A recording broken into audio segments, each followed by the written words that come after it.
Ciclo cardíaco. Entonces, para empezar, por definición, son todos los eventos, tanto eléctricos como mecánicos, que suceden de contracción a contracción, ¿no?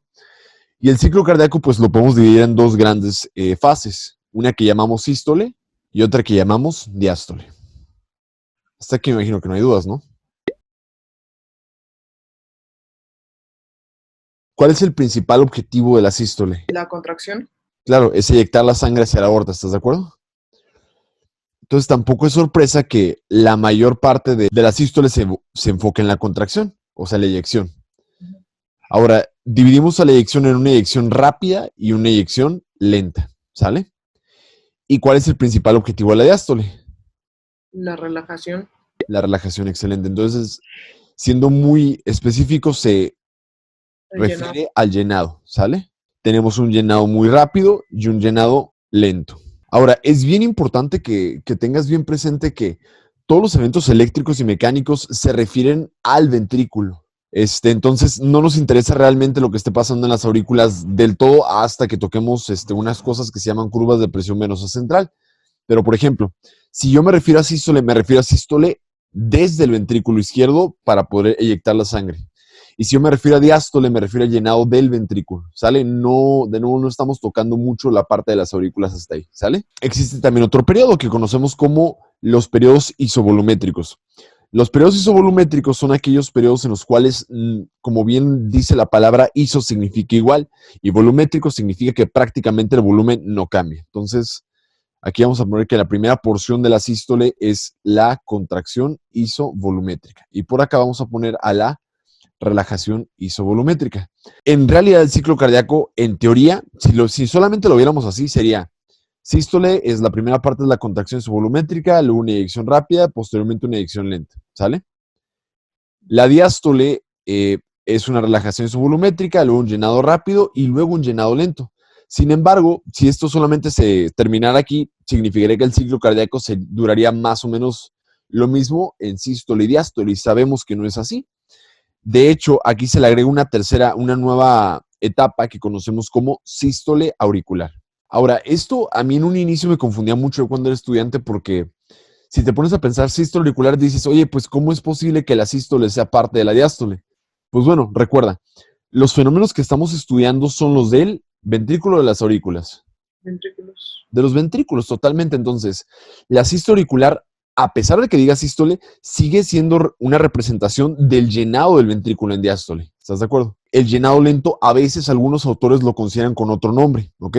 A veces ponen un nombre que a veces asusta a los niños y les ponen diástasis. Pero en realidad es lo mismo. Solamente con observar esto, yo puedo apreciar que la sístole tiene menos etapas que la diástole. De hecho, es bien importante que sepas que normalmente la diástole dura más que la sístole. De hecho, si yo dividiera en tercios, digamos que un ciclo cardíaco es un entero, ¿sale?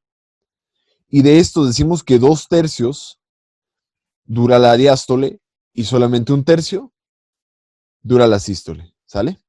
Vamos a hablar de las válvulas. Es bien importante que sepas cuál es el estado de las válvulas. Ahora, el ciclo cardíaco principalmente se refiere a lo que está sucediendo en el ventrículo izquierdo, ¿sí? Pero existe una curva de presión-volumen distinta al ventrículo derecho y, de nuevo, el ciclo cardíaco que representan prácticamente todos los libros solamente se refiere al ventrículo izquierdo, ¿sale? Esto de acá representa el ventrículo izquierdo, ¿no? Bien podría ser el derecho.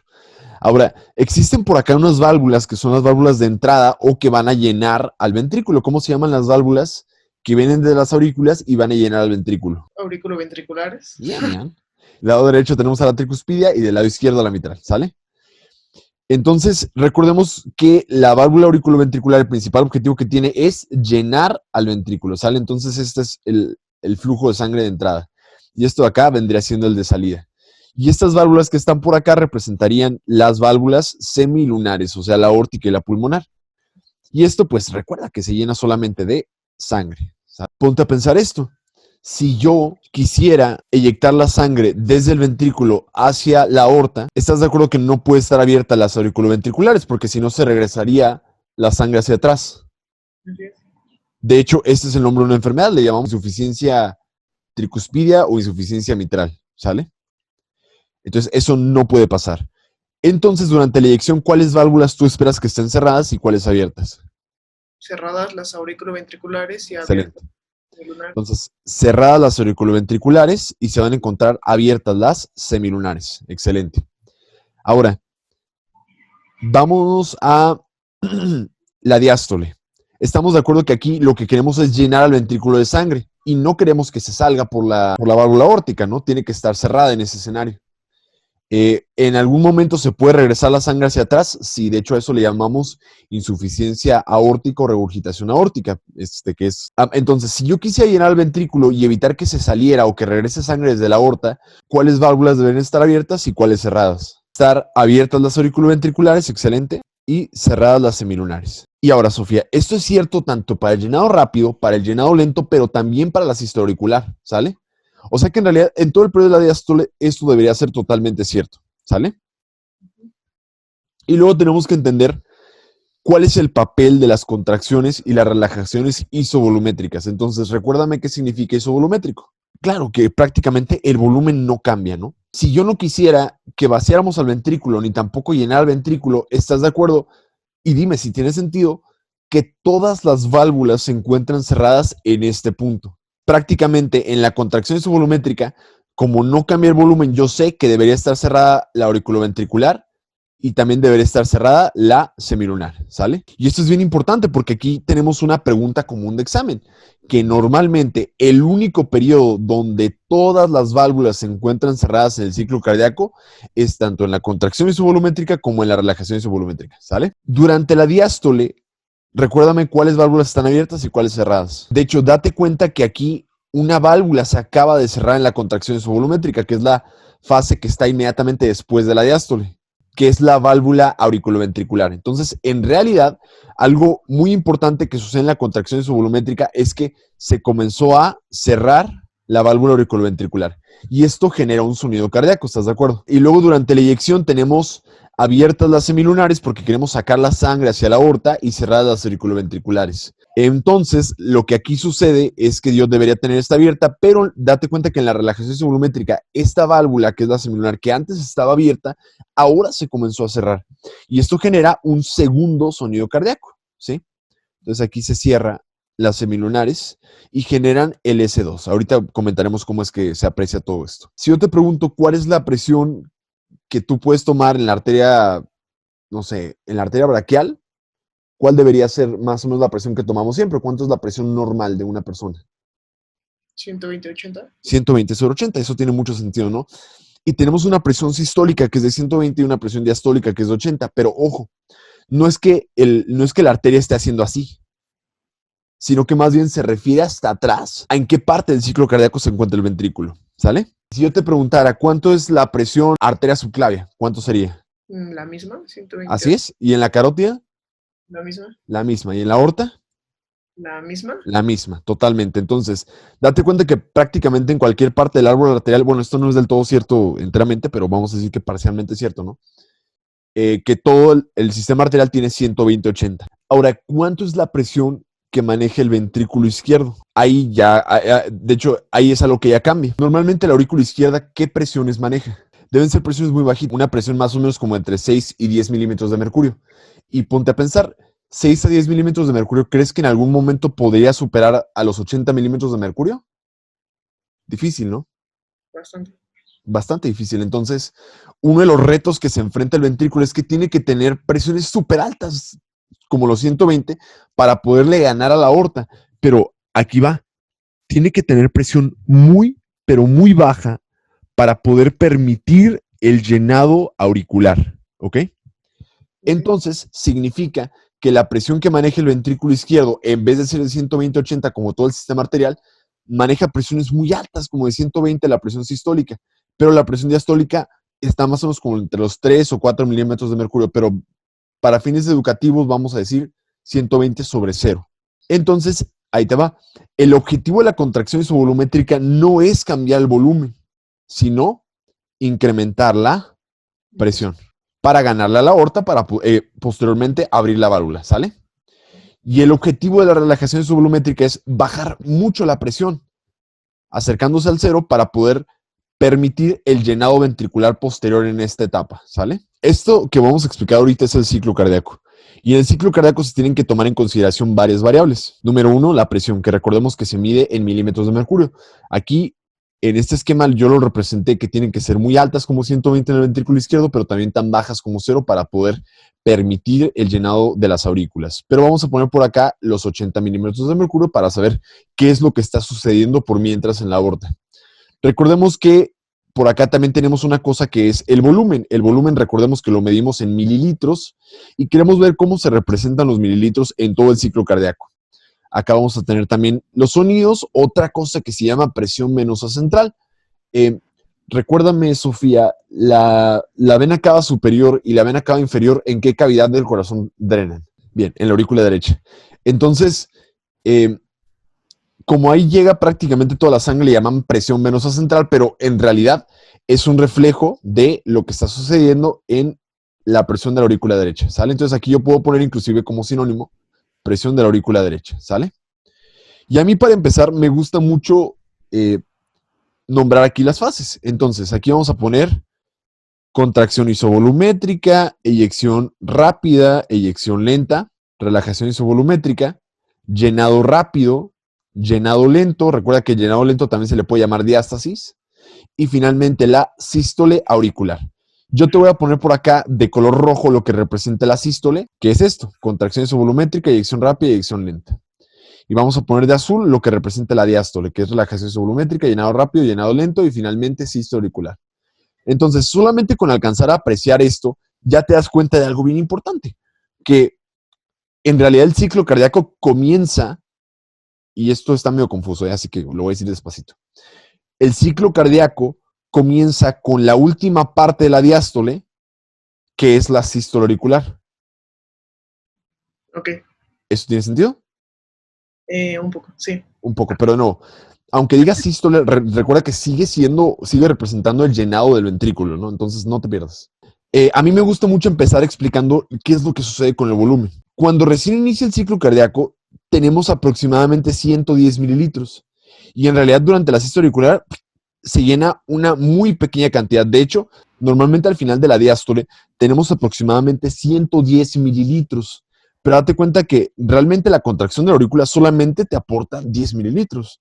O sea, aquí hay un principio bien importante. Yo durante todo el primer año yo pensaba y juraba, pues de seguro la contracción de las aurículas me está llenando al ventrículo, pero en realidad no. Date cuenta que lo que aporta la contracción activa de las aurículas no llena mucho al ventrículo. Date cuenta que es menos del 10% de la cantidad de sangre que aporta.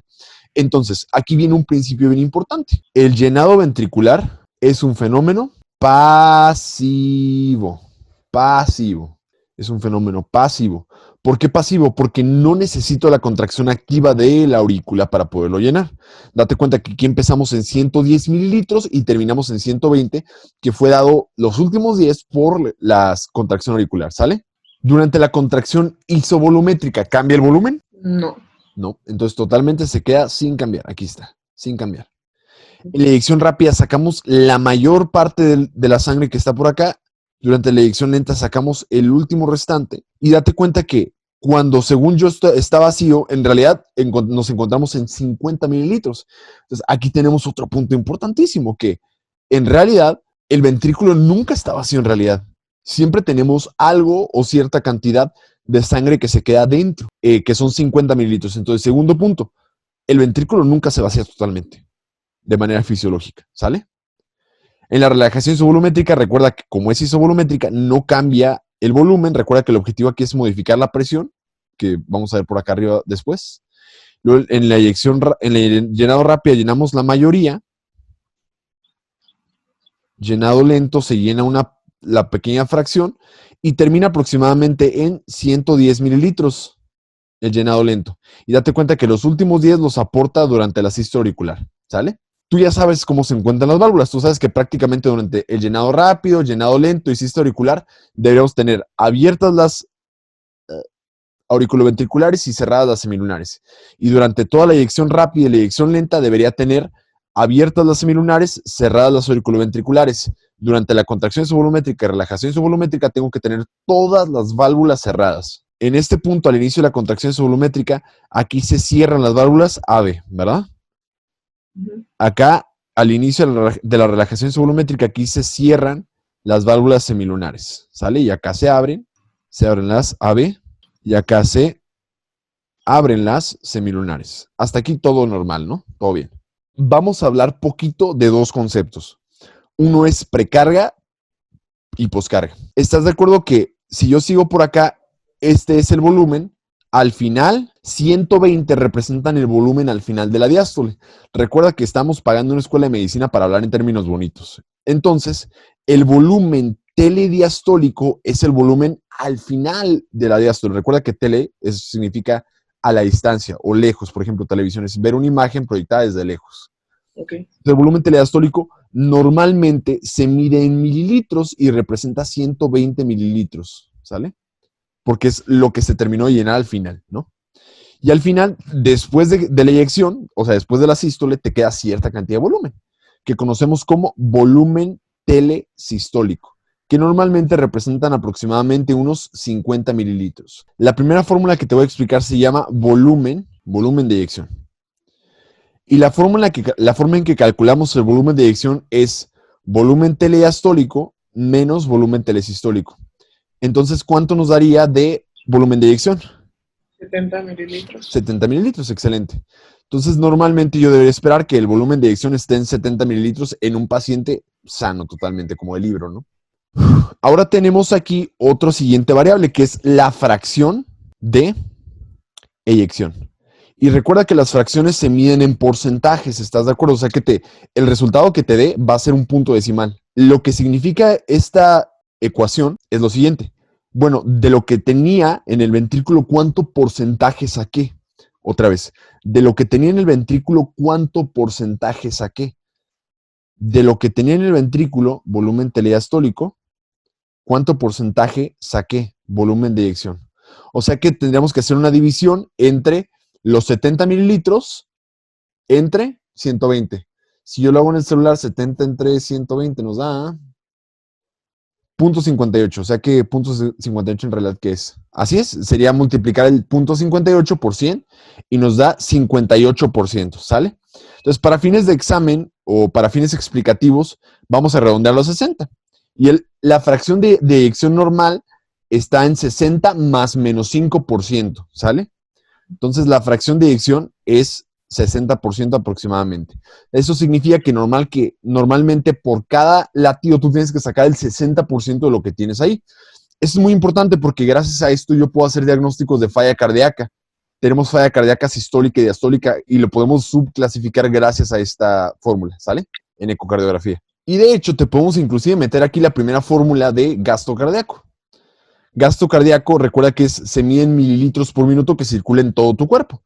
Y podemos poner acá una cosa que se llama volumen de eyección por frecuencia cardíaca. Entonces, por ejemplo, si tu volumen de eyección son 70 mililitros y tu frecuencia cardíaca es de 100, pues tienes 7 litros por minuto, ¿verdad? Y con esto vamos a hablar de la primera variable de las capacidades cardíacas, que conocemos como precarga. Te voy a decir primero la definición elegante de esto. Precarga significa distensión pasiva de las fibras musculares. Distensión pasiva de las fibras musculares. Recuerda que lo único que puede ejercer una distensión pasiva es la distensión del músculo. Y lo único que puede distender al músculo de manera pasiva es la sangre. Entonces, recuerda que precarga, a pesar de que no te lo digan, representa volumen que le está llegando a tu ventrículo. O sea que en realidad precarga normalmente es representado por el volumen telediastólico. Entonces, para fines de examen, precarga es lo mismo que volumen telediastólico y se mide en mililitros y aproximadamente son 120 mililitros, ¿sale? Ok. Y a mayor distensión, mayor contracción, porque esto es la ley de hecho de Frank Starling. Es decir, mientras más volumen le llega, más volumen telediastólico, más sangre vas a eyectar, ¿sale? Hasta aquí todo bien, ¿no? Tenemos la primera, precarga. Ahora vamos a ver qué es lo que está sucediendo con las presiones del ventrículo. Vamos a poner de color rojo la presión del ventrículo izquierdo. Aquí está, ventrículo izquierdo, ¿sale? Entonces, normalmente dijimos que la presión del ventrículo izquierdo tiene que ser muy alta, de 120, para poderle ganar a la aorta, pero también bajitas para poderle permitir el llenado ventricular. Entonces, aquí nos encontramos en 0,0000000. En la contracción subvolumétrica pasa un fenómeno. Aquí incrementa la presión, no cambia el volumen, pero recuerda, el objetivo de esta etapa es incrementar la presión aquí. sube muchísimo la presión, pero ahora una pregunta común de examen es ¿hasta cuánto? Ahora, la contracción subvolumétrica va a subir la presión hasta que alcancemos a abrir la válvula aórtica, que como aún no le está llegando sangre, no tiene la presión de 120 de la presión sistólica. Es decir, se encuentra cerrada la válvula aórtica en 80 milímetros de mercurio. Entonces, una pregunta común de examen es ¿cuánto es la presión que tiene que vencer el ventrículo antes de poder eyectar la sangre o a poder abrir la válvula aórtica? Pues normalmente los 80 milímetros de mercurio, que representan la presión de apertura de la válvula aórtica. Después de esto, la presión incrementa mucho, sube de hecho más o menos como hasta los 120, aquí alcanza su tope y por acá empieza a descender, pero no es mucho el descenso. Ahora, en la relajación subvolumétrica, recuerda, el objetivo no es modificar el volumen, aquí lo que queremos es bajar la presión. ¿Para qué? Para poder permitir el llenado del ventrículo. Entonces aquí la presión baja y empieza a bajar. ¿Hasta cuánto? Hasta 0. Porque si no estuviera en 0, no se puede abrir la válvula, no se puede llenar, otra vez, no se puede llenar el ventrículo, ¿sí? Eso es lo que pasa, ¿ok? De color verde vamos a poner la presión de la aorta, ¿ok? La presión de la aorta. Recuerda, el ventrículo, la presión que maneja es 120 sobre 0. Pero la aorta maneja presión de ¿cuánto? Recuérdame. 120/80 igual. Claro, you know it. 120/80. Entonces, haz de cuenta. Aquí como sístole auricular estás de acuerdo que sigue siendo parte de la diástole, ¿no? Entonces, la presión diastólica de la aorta yo sé que es de 80. Entonces, aquí se encuentra en 80, 80, 80, 80, 80. En la contracción isovolumétrica sigue en 80. Muy importante, sigue en 80. Y en la eyección rápida empieza a subir la presión. Pero date cuenta, ¿quién tiene la presión mayor en la eyección rápida? ¿El ventrículo izquierdo o la aorta? El ventrículo. Claro, porque la sangre tiene que ser eyectada hacia allá, ¿verdad? Y acá luego pasa un fenómeno bien curioso. Aquí quiero que pongas mucha atención, Sofía. En la eyección rápida tenemos más sangre en el ventrículo que está siendo proyectada hacia la aorta. Pero en la eyección lenta, ahora la sangre se encuentra en la aorta. Y la presión es superior en la aorta al compararla con la del ventrículo. ¿Ok? Hasta aquí me sigues. Te voy a decir esto y es lo difícil. Dime si tiene sentido. De hecho, a mí me confundió mucho, yo te digo, cuando era estudiante. Porque dime si eso tiene sentido. ¿Es lógico que si yo tengo más presión en la aorta que en el ventrículo, la sangre vaya desde el ventrículo hacia la aorta? No. No, para nada. Pero a pesar de eso sucede. De hecho, en todos los ciclos cardíacos que vas a ver en todos los libros, siempre está así. O sea, hay más presión en la aorta que en el ventrículo, porque ahora la sangre está allá. Entonces hubo muchos fisiólogos que dijeron, ¿por qué se está pasando la sangre si no debería pasar? Porque para empezar no hay tanta presión en el ventrículo. No tiene sentido que en la eyección lenta la sangre siga siendo proyectada hacia allá. Entonces los fisiólogos descubrieron un principio bien importante que es que se explicaba el por qué, a pesar de que la presión en la aorta es mayor que en el ventrículo, sigue saliendo sangre. Y esta es una fórmula que representa la fuerza cinética. La fuerza cinética es la fuerza que tiene el movimiento de un líquido, en este caso la sangre. Y para tú poder entender el cómo se mueve un líquido como la sangre, ocupas entender la siguiente fórmula, que es igual a masa por velocidad al cuadrado. Y adivina qué, el ventrículo en masa, tanto en velocidad, supera por mucho a la aorta. Eso significa que la única razón o explicación del por qué sacamos la sangre hacia la aorta es porque el ventrículo tiene más energía cinética a pesar de las diferencias de presión. ¿Okay? Pasa algo bien curioso durante la relajación isovolumétrica. Aquí ya te cuenta que aquí fue donde dijimos que se cerraba la semilunar. Entonces, de hecho, algo bien interesante que sucede es que la presión sube poquito. Hasta los 80 y ya no pasa nada. Pero es importante que sepas qué es esta cosa que se acaba de formar. ¿La cisura? Así es. Entonces, ¿cómo se llama? ¿Cisura dicrótica? Así es, incisura dicrótica o incisura aórtica. Yo voy a poner incisura AO. IAO, ¿ok? Entonces vamos a explicar qué es la incisura aórtica. A ti lo único que te van a preguntar en el examen a lo mucho es en qué parte del ciclo cardíaco sucede, donde tienes que responder, que es la relajación isovolumétrica. Entonces vamos a poner por acá que inicialmente este es el ventrículo, estamos eyectando la sangre hacia acá, ¿verdad? Entonces, estas son las válvulas aórticas que están abiertas inicialmente, ¿verdad? Pero cuando estas se cierran así, ¿verdad? Entonces, al final de inyectar la sangre, en el llenado ya luego se cerró la válvula semilunar aórtica y ahora la sangre ya no tiene fuerza para ser proyectada. Entonces, de repente, se regresa poquito y ¡pum!, genera turbulencia por el choque retrógrado de una válvula cerrada. Entonces, ¿qué es lo que está generando el incremento de la presión? Es la sangre que intenta regresarse y choca contra una válvula cerrada y genera turbulencia. Esto es un flujo retrógrado que conocemos como incisura aórtica, ¿sale? Pues mira, ya tenemos volumen, ya tenemos presión, nos faltan los sonidos. Recuerda que los sonidos lo genera el cierre valvular, no su apertura. Otra vez, lo que genera sonidos es el cierre valvular, no su apertura. Hay patologías en las cuales no se cierra de manera apropiada y genera soplos. O hay escenarios donde debería estar cerrada y se encuentra abierta, como las regurgitaciones o insuficiencias, donde genera soplos también. Entonces, pero de manera fisiológica, y para esta materia de fisiología, tienes que entender que el primer sonido se genera por el cierre de la válvula auriculoventricular, es decir, así. Esto conocemos como S1, generado por el cierre AB, ¿sale? Luego, S2 se genera por el cierre de las semilunares, más o menos en este periodo, que es S2, ¿sale? Los siguientes dos sonidos no los voy a explicar porque son algo complejos y con gusto lo puedo abordar en otro video. Aquí solamente los comentaremos dónde sucede. S3 sucede en el llenado rápido. Es menos intenso que S1 y S2 y lo conocemos como S3 y sucede debido al incremento de volumen que genera la vibración de las cuerdas tendinosas. Y esto se asocia a situaciones de alto volumen, por ejemplo, embarazos, extremos de la vida, por ejemplo, pacientes geriátricos, pacientes escolares, pero también cardiopatías dilatadas o fallas cardíacas.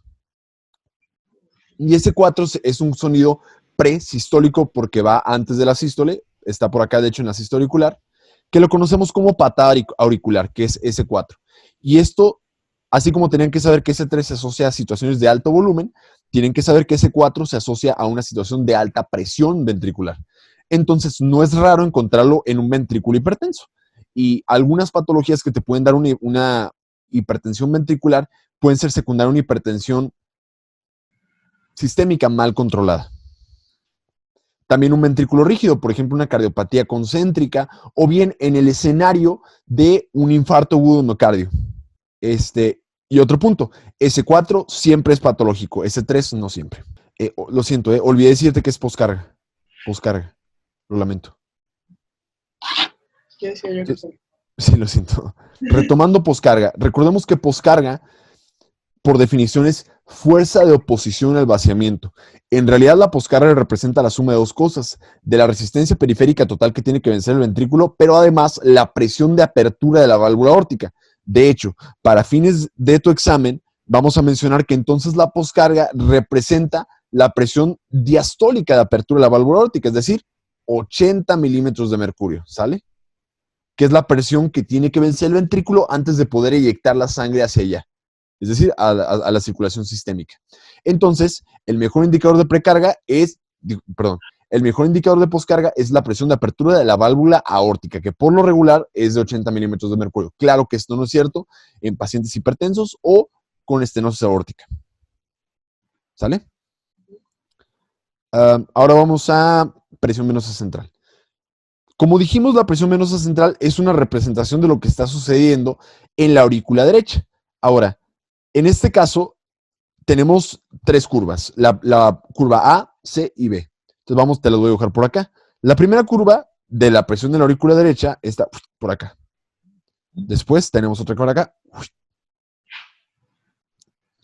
Y finalmente, tenemos una última. Entonces, cada una de estas curvas le tenemos que dar un nombre. Es la primera curva que date cuenta dónde aparece, en la sístole auricular. Entonces, algo va a tener que ver con la contracción de la aurícula. De hecho, a esta primera curva le llamamos la curva A de la presión venosa central. Y sucede ¿por qué se incrementa la presión en la aurícula? Pues porque se está contrayendo. La siguiente curva es la curva C. La curva C sucede, date cuenta, durante la eyección del ventrículo. Y esta curva es representada por la idea es que imagínate que estas son las válvulas auriculoventriculares que en la eyección se encuentran cerradas. Entonces, el cambio de presión en el ventrículo durante la contracción isovolumétrica es tan rápida y tan intensa que las válvulas se abomban hacia la luz de la aurícula. Y esto en esta cavidad cerrada, pues ahora cerrada, está generando un incremento de presión. Entonces, esta onda C principalmente se debe a la contracción, pero ahora del ventrículo, ¿sale? Ahora, ¿estás de acuerdo también que durante la eyección rápida, la eyección lenta, aquí la válvula que estaba siendo cerrada es la válvula auriculoventricular? Pero date cuenta que, pregunta, ¿crees que porque estamos eyectando la sangre hacia la aorta, le deja de llegar sangre a las aurículas? No. No, para nada. De hecho, y como todo, tiene un tope. Entonces, haz de cuenta que de repente empieza a llenarse, llenarse, llenarse, llenarse, pero cuando ya las paredes de las aurículas empiezan a alcanzar su máxima capacidad, se empieza a generar una última onda de presión, que es esta por acá. De hecho, date cuenta cómo durante toda la eyección se estuvo llenando las aurículas, entonces, ya que alcanzan el máximo tope de llenado venoso, sucede esta tercera onda que no desaparece después de que estamos vaciándolas. Entonces, a esta tercera onda conocemos como onda V de presión. ¿Sale? Entonces, repitamos. Onda A es debido a la contracción auricular. Onda C es debido a la contracción del ventrículo y onda V es debido al llenado ventricular máximo. Y para finalizar, Sofía, vamos a hablar ahora del electrocardiograma. ¿Ok? En el electrocardiograma lo que sucede es lo siguiente. Yo quiero que pienses esto, porque es un problema común que tengo con mis niños. La despolarización del ventrículo no es lo mismo que la contracción del ventrículo, ¿ok? ¿Eso tiene sentido? Sí, un poco. Claro, porque de hecho, date cuenta, si yo despolarizo el ventrículo significa que se despolariza, se activan canales de sodio, luego se activa al canal de calcio, etc. Tiene que llegar hasta la troponina I, hasta la troponina C, destapar el sitio activo de la tropomosina, luego de repente hidrolizar el ATP, hacer la contracción, hacer el power stroke y luego ya tenemos la contracción. O sea, date cuenta todo lo que tiene que pasar antes de poder contraer el ventrículo, a pesar de que ya la despolarizaste. Entonces, el objetivo de esta plática es que te quede esto principalmente claro. El electrocardiograma. Los eventos eléctricos siempre van antes que el evento mecánico. Es decir, yo debería tener la despolarización del ventrículo antes de la eyección y yo debería tener la repolarización va primero que la diástole, ¿sale? Entonces, las distintas fases del electrocardiograma vamos a ponerlas aquí de color azul. Entonces, el electrocardiograma. Tenemos aquí el complejo QRS, ¿sale? Date cuenta que en realidad el QRS, en realidad, Sofía, inició antes de la eyección y de la contracción del ventrículo. Entonces, por poquitito, pero va algo bien poquito antes, ¿ok? Importante. Entonces, el QRS va antes que la contracción isovolumétrica y la eyección. Luego se empieza a repolarizar por acá. Aquí es donde te digo que algunos libros varían. Algunos autores como Guyton manejan que aquí, solamente en la relajación isovolumétrica, sucede la onda T. Algunos otros dicen que va inclusive antes. A mí me gusta mucho más ponerla antes y por acá. Entonces, esto representa la onda T del electrocardiograma. Y luego sigue al final la despolarización de las aurículas, que es la onda P. Entonces, inicia poquito antes, es la onda P, y por acá termina. Recordemos que la repolarización de las aurículas sí sucede, solamente que está escondida en todo el QRS y aparte el voltaje es muy bajo, ¿sale? Entonces, aquí tenemos todas las ondas. Aquí tenemos el complejo QRS, aquí tenemos la onda T y acá finalmente tenemos la onda P. Y ¡tarán! Esto es el ciclo cardíaco. Si disfrutaste del video, ayúdame dejando un like, comentario o bien suscribiéndote a mi canal. Tampoco olvides activar la campanita de notificaciones si es que no te quieres perder del nuevo contenido. No tienes idea de cuánto me ayudas.